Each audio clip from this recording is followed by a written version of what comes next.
Okay, my name is I'm from Institute of Physical Materials, and together with my student Belenieto Garcia, who is from University of Oviedo, and my colleague from Vienna University of Technology, Marta Ligo, we have prepared the contribution which is entitled Wedge splitting test methods, quantification of influence of marble plates by two-parameter fracture mechanics.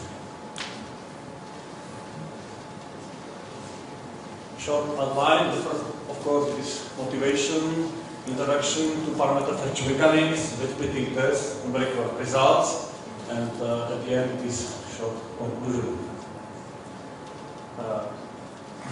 From the motivation, what is so important that now we are going to use wedge splitting test as a popular test for measuring fracture properties of materials like concrete or concrete foam or high performance concrete. You can see on the right two possible wedge splitting test. One is with the wedge which is coming directly to roll bearing, or with a huge wedge splitting test with the roll bearing gears, which surely open the crane and crank is throwing against the support. The specimens used are very compact and require small amount of materials. If we compare with the 3-point bending test, you can see that if you use the 3-point bending test, it's 4 times bigger than wedge splitting test.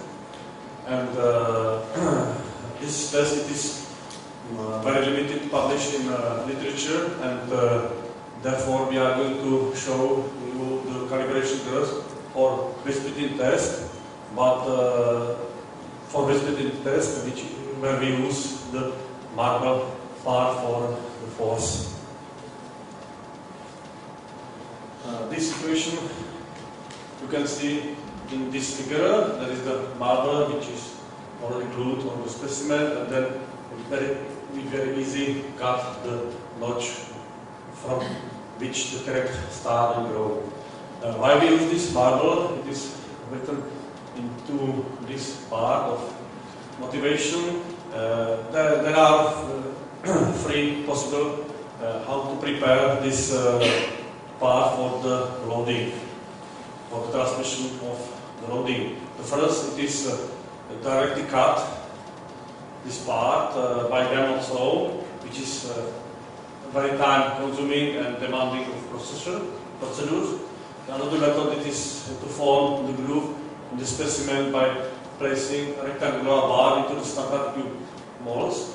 This is possible use only if you are prepare the specimen from matrix. If you take, for example, the specimen from bridge, it is not possible to use. And the last possibility is it is how we are going to calibrate. It is use this marble bar over these specimens. These marble plates are then glued and with 2 components of glue. Therefore, here is the aim of our presentation. We are going to show you parametric study. This study will be as a first step done in a homogeneous specimen. Then we use specimen where the rectangular glue is formed by 2 marble plates without the glue, and specimen with the glue layer between the marble plates and concrete.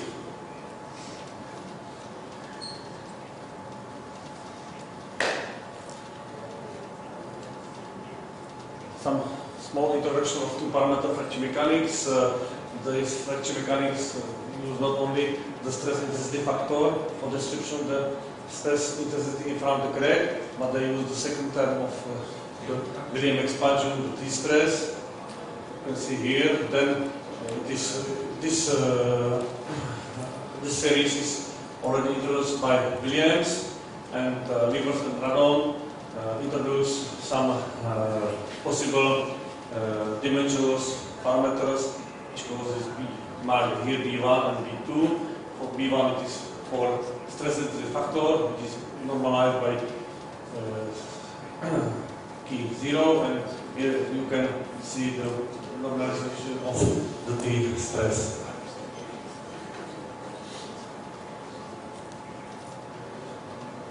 Numerical simulation was done in ANSYS input parameters because everyone knows that marble, epoxy layer and concrete can have some different material properties. We try to find in literature what is the interval of possible using the marble, epoxy and concrete. And then after this, you can see in the paper that we can take the interval for this material properties. Marble is from 10 to up to 100 gigapascals. Epoxy layer is usually 5 gigapascals, and this Poisson ratio. And concrete, it starts from foam concrete, which has 1 gigapascals, and up to 100 gigapascal for high performance concrete, which is used for bridges and other similar construction. And for support and in this part we use the steel, which is marked here. It is 210 gigapascals, and also the show is 0.3.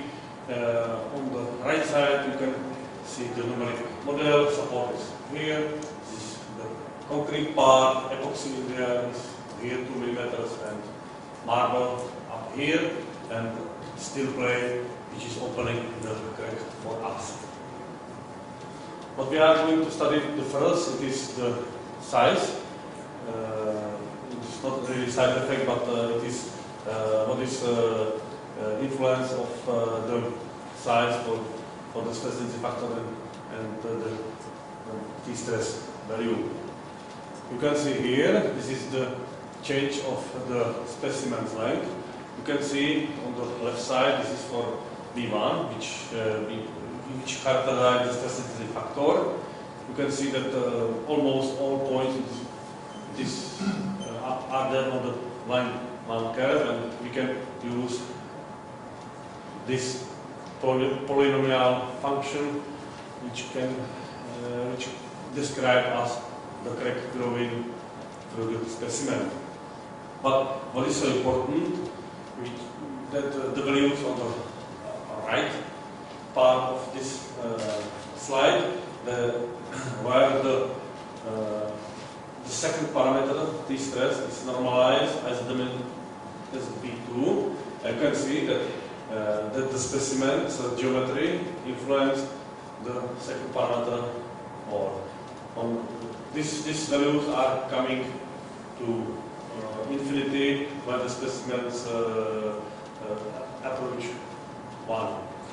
For using to obtain the pressure parameter, for us it's an important interval 0.3 up to 0.7, and for this you can see on the left side 3 different equations. First one is for 150, the second one is for 200, and the third one for 300 millimeters. It means that the size influence this second parameter. Influence of the different materials which we use. It's the first full line is for concrete, the second is for concrete with marble part, and concrete with marble part and together with epoxy. If we calculate these parameters, you can see there that the curve, it is practically the same on the same line, and here you can see the dispersion or deviation between the curves. You can see that in the measured interval from 0.3 up to 0.7, that the deviation it is only up to 0.5%. And on the right side, there is the certain parameter. You can see that the curve is almost on the same amplitude, and the deviation is up to 1.2 and minus 0.6. It means that together with the difference for material properties, it is the maximum is approximately 2%. Let me conclude. In this contribution, finite element analysis of the waste-splitting test of specimens modified by replacement of the low transmission parts with the stiffened material was performed by means of the constraint bias to parameter fracture mechanics.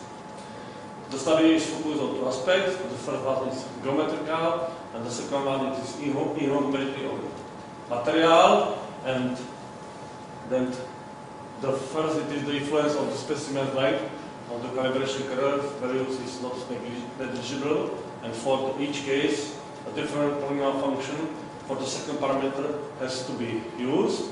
The influence of the material specimen inhomogeneity on the calibration curve values is negligible, and then it's the same polynomial function for each specimen dimension. In all cases, the possible use, and the mistake of this result are smaller than 1.5%. Thank you for your kind attention.